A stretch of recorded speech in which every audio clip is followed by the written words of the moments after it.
আজ 24 আগস্ট সোমবার মার্কিন সরকার ইরানের বিরুদ্ধে কঠোরতম নিষেধাজ্ঞা আরোপ করবে। এর নাম দিয়েছে তারা ইকোনমিক ডুমসডে।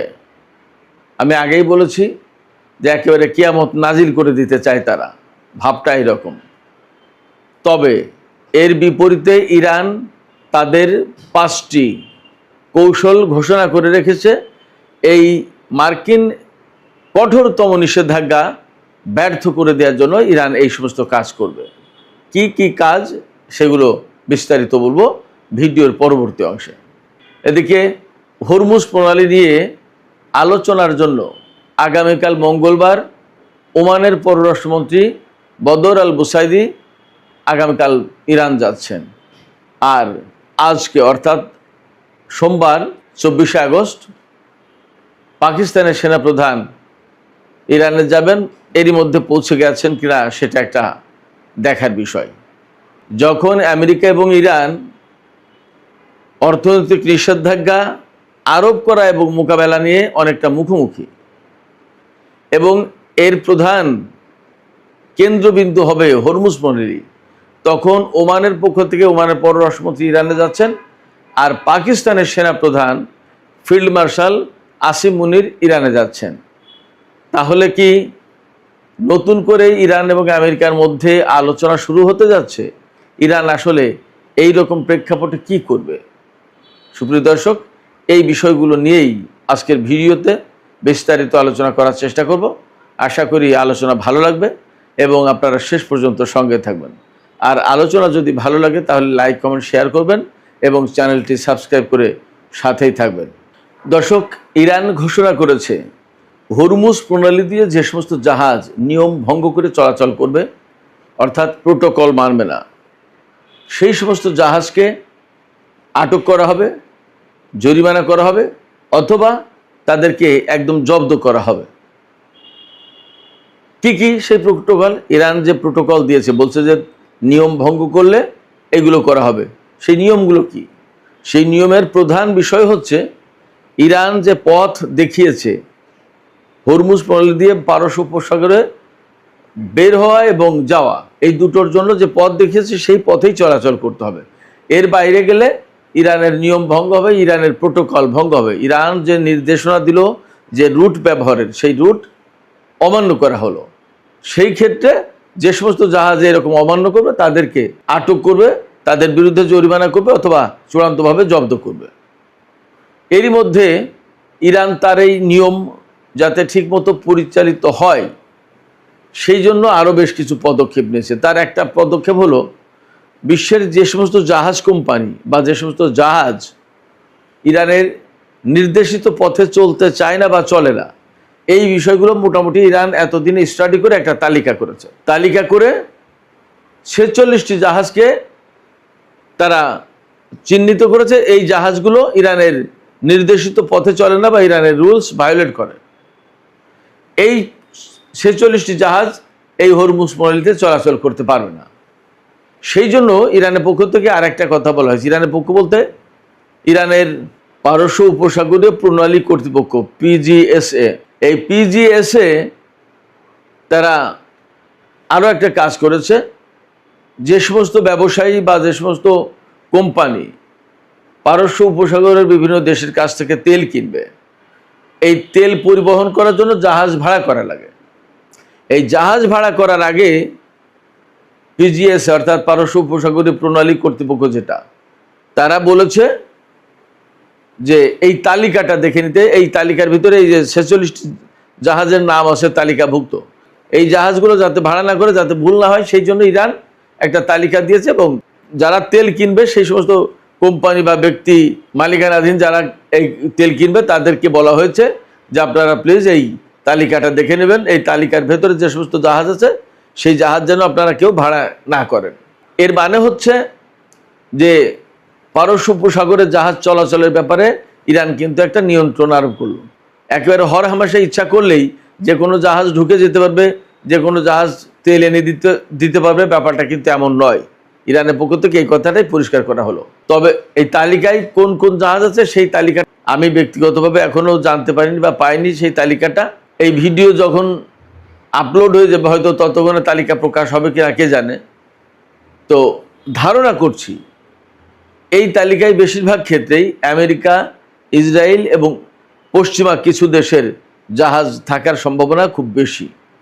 এটা একদম নিশ্চিত করে বলা যাচ্ছে না, তবে সম্ভাবনা এই কত মাস ধরে যে আমেরিকার সাথে ইসরায়েলের সাথে ইরানের যে যুদ্ধ সংঘাত এবং হরমুজ প্রণালী কেন্দ্রিক যে সমস্ত দ্বন্দ্ব চলছে, এর প্রেক্ষাপটে মোটামুটি ধারণা করা হচ্ছে যে আমেরিকা, ইসরায়েল এবং পশ্চিমা কিছু দেশের জাহাজ এই তালিকাভুক্ত করা হয়েছে, যে জাহাজগুলো হরমুজ প্রণালীতে যাওয়ার জন্য ইরান পারমিশন দেবে না। এদিকে আজকেই সোমবার মার্কিন সরকার ইরানের বিরুদ্ধে ইকোনমিক ডুমসডে ঘোষণা করবে। এই ঘোষণাটা দেবেন সংবাদ সম্মেলনের মধ্য দিয়ে মার্কিন অর্থমন্ত্রী স্কট বেসেন্ট। স্কট বেসেন্টের প্রত্যাশা যে ইরানের বিরুদ্ধে এমন নিষেধাজ্ঞা আরোপ করা হচ্ছে, এটা ইতিহাসের সবচেয়ে কঠোরতম নিষেধাজ্ঞা, এবং এই নিষেধাজ্ঞার পরে ইরানের অর্থনীতি, ইরান একদম সমস্ত সবকিছু শেষ হয়ে যাবে।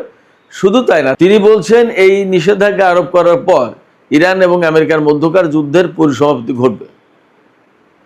এর মানে হচ্ছে যে স্কট বেসেন্ট মার্কিন অর্থমন্ত্রী তিনি আশা করছেন যে এই নিষেধাজ্ঞাটা এত বেশি কার্যকর হবে যে ইরান টিকে থাকতে পারবে না। তখন একেবারে প্রচণ্ড রকমের অর্থনৈতিক অভাবে পড়ে, সংকটে পড়ে তারা আত্মসমর্পণ করতে বাধ্য হবে, আমেরিকার কাছে গিয়ে হাতে পায়ে ধরবে, আত্মসমর্পণ করবে। কিন্তু ইরানের বক্তব্য ভিন্ন।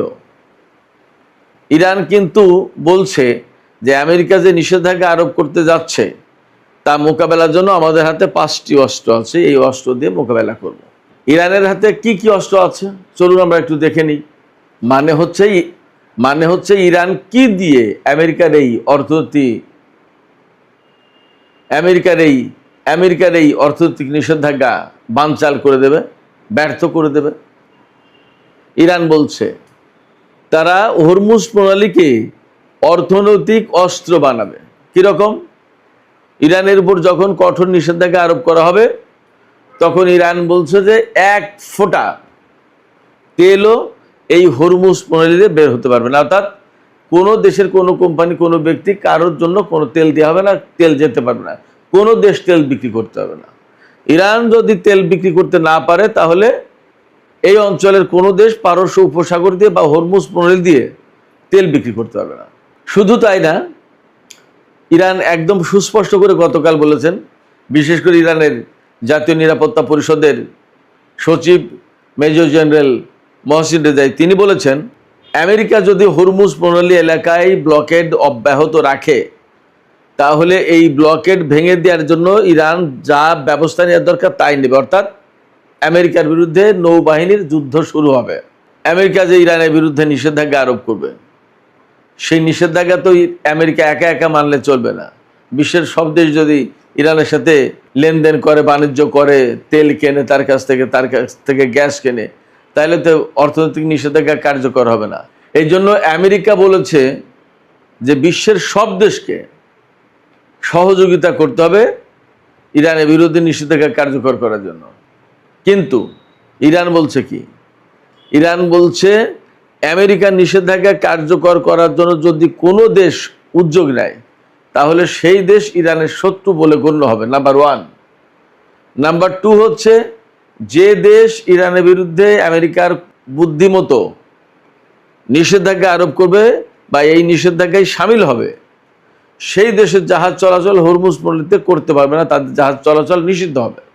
শুধু তাই না, ইরান তার প্রতিবেশী দেশগুলোকে একদম সতর্ক করে দিয়েছে যে এই সমস্ত দেশ যদি ইরানের বিরুদ্ধে অর্থনৈতিক নিষেধাজ্ঞায় অংশ নেয় তাহলে তাদের বিরুদ্ধে সামরিক পদক্ষেপ নেওয়া হবে। তার মানে আমেরিকার পক্ষ থেকে যেরকম হুমকি আছে, ইরানের পক্ষ থেকেও তাদের পরিষ্কার বক্তব্য আছে। এবং আমরা একটা বিষয় পরিষ্কার বুঝতে পারছি যে আমেরিকা ইরানের সাথে সামরিকভাবে পরাজিত হয়েছে, পারছে না বলেই এই যুদ্ধ বাদ দিয়ে তারা এখন নিষেধাজ্ঞার দিকে ফিরে গেছে। আবার তা আগে যখন নিষেধাজ্ঞায় কিছু করতে পারেনি, এখন নতুন নিষেধাজ্ঞা দিয়ে কি কিছু করতে পারে? আপনাদের কি তাই মনে হয়? দেখা যাক কি হয়। মার্কিন নিষেধাজ্ঞা বানচাল করে দেওয়ার জন্য ইরান আরও কী করবে, আরও 3টি ঘোষণা আছে তাদের পক্ষ থেকে। তারা অর্থাৎ ইরান চীন এবং রাশিয়ার মতো শক্তির সাথে বিকল্প বাণিজ্য নেটওয়ার্কটা ঠিক রাখতে চায় এবং থাকবে। রাশিয়া আমেরিকার পক্ষের এই নিষেধাজ্ঞায় অংশ নেবে না, কারণ রাশিয়া নিজেই মার্কিন নিষেধাজ্ঞার শিকার। জো বাইডেনের আমলে এই নিষেধাজ্ঞা দেওয়া হয়েছিল, ডোনাল্ড ট্রাম্পের আমলে এসে কিন্তু সেই নিষেধাজ্ঞা বহালি আছে, তোলেনি। তার মানে হচ্ছে কি, সরকার পরিবর্তন হলেও রাশিয়ার ব্যাপারে তাদের নীতিতে কোনো পরিবর্তন আসেনি। এখন রাশিয়া যেহেতু নিজেরাই নিষেধাজ্ঞার কবলে থাকা দেশ, তারা কেন ইরানের বিরুদ্ধে নিষেধাজ্ঞা বাস্তবায়ন করতে যাবে? এবং বরং তারা দেখে যে এই ইরানের বিরুদ্ধে যে নিষেধাজ্ঞা আরোপ করা হচ্ছে এগুলো ভুল এবং অন্যায়। এই অন্যায় কাজে রাশিয়া সাপোর্ট দেবে না, নাম্বার 1। নাম্বার 2 হচ্ছে চীন একই কথা বলেছে, পরিষ্কার করে বলেছে। চীনের পররাষ্ট্র মন্ত্রণালয়ের মুখপাত্র বলেছেন, নিষেধাজ্ঞা অবরোধ এগুলো কোনো সমাধান না, এগুলো করে ইরানের সাথে যে আমেরিকার সংকট, এই সংকটের সমাধান করা যাবে না। তার মানে চীন ইরানের কাছ থেকে তেল কেনা অব্যাহত রাখবে এবং চীন এই নিষেধাজ্ঞায় সামিল হবে না, তারা বলেছে এর আগে। চীনের প্রেসিডেন্ট শি জিনপিং আরও বেশ কিছুদিন আগেই পরিষ্কার করে বলেছে যে চীন একটি স্বাধীন সার্বভৌম দেশ, কার কাছ থেকে কোন ধরনের পণ্য কিনবে কি কিনবে না সেটা তারা নিজেরা ঠিক করবে, আমেরিকা চাপিয়ে দিতে পারে না এবং আমেরিকা চাপিয়ে দিলেই চিন্তা করবেও না। মার্কিন নিষেধাজ্ঞা বানচাল করে দেওয়ার জন্য আর কি করবে ইরান? ইরানের জাতীয় সর্বোচ্চ নিরাপত্তা পরিষদের সচিব মহসিন রেজাই তিনি ঘোষণা করেছেন যে হরমুজ প্রণালী দিয়ে যদি তেল রপ্তানি করার মতো পরিস্থিতি না থাকে বা না তৈরি হয়, তাহলে আমরা তেল রপ্তানির বিকল্প রুট খুঁজব, বিকল্প রুট বের করব।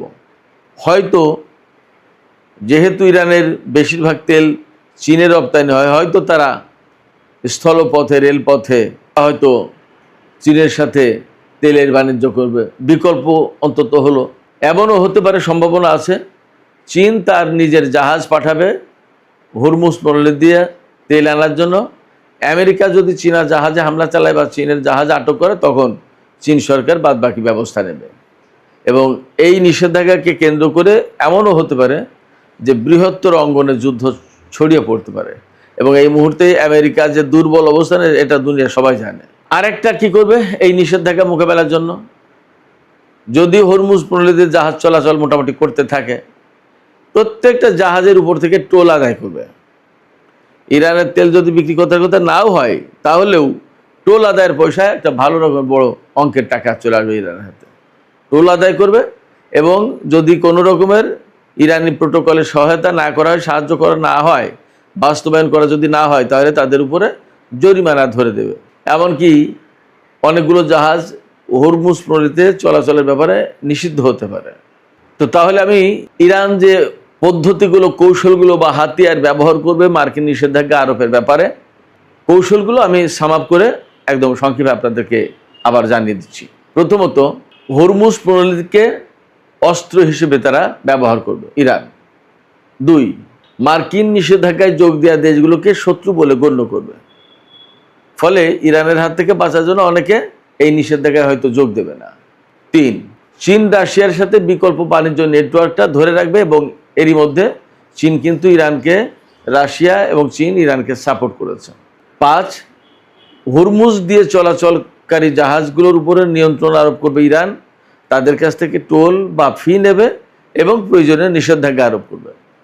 দর্শক, এই জায়গায় আমি একটা আপনাদের কাছে প্রশ্ন করে রাখি, ইরান যে এই কৌশলগুলো নিল এবং এইগুলো যদি অ্যাপ্লাই করে, তাতে কি ইরান মার্কিন বাণিজ্য নিষেধাজ্ঞা অনেকটা ব্যর্থ করে দিতে পারবে?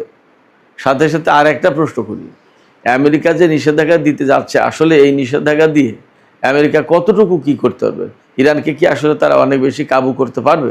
দর্শক, শুরুতে আর একটা খবর দিয়েছিলাম আপনাদেরকে যে ওমানের পররাষ্ট্রমন্ত্রী বদর আল বুসাইদি আগামীকাল মঙ্গলবার তেহরান সফরে যাচ্ছেন। এখানে তিনি কি আলোচনা করবেন? ইরানের সাথে ওমানের তো হরমুজ প্রণালী নিয়ে একটা বোঝাপড়া হয়েছে, কোনভাবে জাহাজ যাবে, কোনভাবে জাহাজ আসবে এবং কিভাবে তারা এই টোটাল ম্যানেজমেন্টটা করবে, এই ব্যাপারে তাদের ভিতরে একটা চুক্তি কিন্তু অলরেডি হয়েছে বলেই জানা গেছে। এরপরেও ওমানের পররাষ্ট্রমন্ত্রী ইরানের সফরে যাচ্ছেন। এপাশে আজকে পাক সেনাপ্রধান অর্থাৎ পাকিস্তানের সেনাপ্রধান ফিল্ড মার্শাল আসিম মুনির ইরান সফরে গেছেন বা যাচ্ছেন। আসলে তারা কি আলোচনা করবে? যতদূর বুঝতে পারছি আমেরিকা খুবই গ্যাড়াকলে পড়ে গেছে। সামনে মিড টার্ম ইলেকশন নভেম্বরে। গতকালকেই মার্কিন CNN টেলিভিশনের ওয়েবসাইটে পররাষ্ট্রনীতির ক্ষেত্রে বড় ধরনের কোনো অ্যাচিভমেন্ট ছাড়া, বড় ধরনের কোনো সাফল্য ছাড়া ডোনাল্ড ট্রাম্প মিড টার্ম ইলেকশনে যাচ্ছেন এবং এই কারণে ডোনাল্ড ট্রাম্পের রিপাবলিকান দলের ভরাডুবি হওয়ার যথেষ্ট সম্ভাবনা রয়েছে। ব্যাপারটা যদি তাই হয় তাহলে ডোনাল্ড ট্রাম্পের জন্য এই মুহূর্তে সবচেয়ে জরুরি যে বিষয়টা সেটা হচ্ছে ইরানের সাথে যুদ্ধ বন্ধ করা। ইরানের সাথে যুদ্ধ বন্ধ করা এবং তেলের বাজার, গ্যাসের বাজার, আদার পণ্যের বাজার ঠিক করা, দাম কমিয়ে আনা। তা না হলে ডোনাল্ড ট্রাম্পের দলের ভরাডুবি হবে। এই কারণে পাকিস্তানের সেনাপ্রধান ফিল্ড মার্শাল আসিম মুনিরকে এবং হয়তো ওমানের পররাষ্ট্রমন্ত্রীকে তিনি অনুরোধ করে তেহরানে পাঠাচ্ছেন। কিন্তু আমি জানি যে তেহরান যে কথা বলবো সেটা হচ্ছে এই, যে আমরা তো সমাধানের পথ দিয়েই রেখেছি। ইসলামাবাদ সমঝোতা স্মারক যেটা সই হয়েছিল ওই স্মারকে আমেরিকাকে ফিরে আসতে হবে এবং ইরান তার যে সমস্ত দাবি দাওয়া দিয়েছে সেই দাবি দাওয়াগুলো তো মেনে নিয়েই সমঝোতা স্মারক হয়েছিল। ওই দাবি দাওয়া মেনে নিয়ে আবার সমঝোতা স্মারকে ফিরে আসতে হবে, তাহলে আমেরিকার সাথে আমাদের ঝামেলা চুকে যাবে। কিন্তু বাস্তবতা হচ্ছে আমেরিকার সাথে ইরানের যে বর্তমানে দ্বন্দ্ব সংঘাত, এই সংঘাত এত সহজে মীমাংসার বিষয় নয়। আমি সবসময় বলে এসেছি ইরানের সাথে ইসরায়েল এবং আমেরিকার যে দ্বন্দ্ব সংঘাত, এই দ্বন্দ্ব সংঘাত কোনো রাজনৈতিক ব্যাপার না, শুধু স্বার্থের কোনো ব্যাপার না, এটা আদর্শিক সংঘাতও বটে। ফলে এটা ওই কূটনীতির মাধ্যমে যে সমাধান হবে এমনটা ভাবার কোনো কারণ আমি দেখছি না। বরং এই সংকট সমাধানের জন্য যা হবে তাই হচ্ছিল এবং তার ভেতর দিয়েই সমাধান হবে, শেষ হবে, সেটা হচ্ছে যুদ্ধ। আর এই যুদ্ধের ব্যাপারে ইরান একদম সুস্পষ্ট ডিসাইসিভ অবস্থান নিয়েছে। তারা পরিষ্কার করে জানিয়ে দিয়েছে যে আমেরিকা এবং ইসরায়েল ইরানের বিরুদ্ধে যুদ্ধ করতে এসে যে সমস্ত ক্ষয়ক্ষতি করেছে, ইরানের উপর যে সমস্ত নিষেধাজ্ঞা দিয়ে রেখেছে, ইরানের যে সমস্ত সম্পদ বিদেশে আটকে রেখেছে, এরকম সমস্ত সব কিছু ঠিকঠাক করে দিতে হবে, ক্ষতিপূরণ দিতে হবে এবং হরমুজ প্রণালী থেকে ব্লকেট তুলে নিতে হবে। পাশাপাশি ইরানের আশপাশের যত এলাকায় মার্কিন সেনা মোতায়েন আছে তাদেরকেও প্রত্যাহার করে নিতে হবে। এই সমস্ত শর্ত যদি আমেরিকা পূরণ করে তবেই আমেরিকার সাথে নতুন করে আলোচনা হবে। আমার মনে হয় আমেরিকা এত সব শর্ত মেনে নিতে চাইবে না। আর যদি মেনে নিতে না চায় তাহলে যুদ্ধবিরতি বা যুদ্ধ বন্ধের কোনো চুক্তি হবে না। সেক্ষেত্রে আমেরিকার সাথে ইরানের যে চলমান সংকট এটা এইভাবেই চলতে থাকবে। ফলে আমেরিকার সাথে ইরানের যে দ্বন্দ্ব সংঘাত এবং যে অবস্থা চলছে, এই অবস্থায় দীর্ঘদিন চলার একটা আশঙ্কা আছে। সুপ্রিয় দর্শক, এখনকার আলোচনা এখানে শেষ করতে চাই।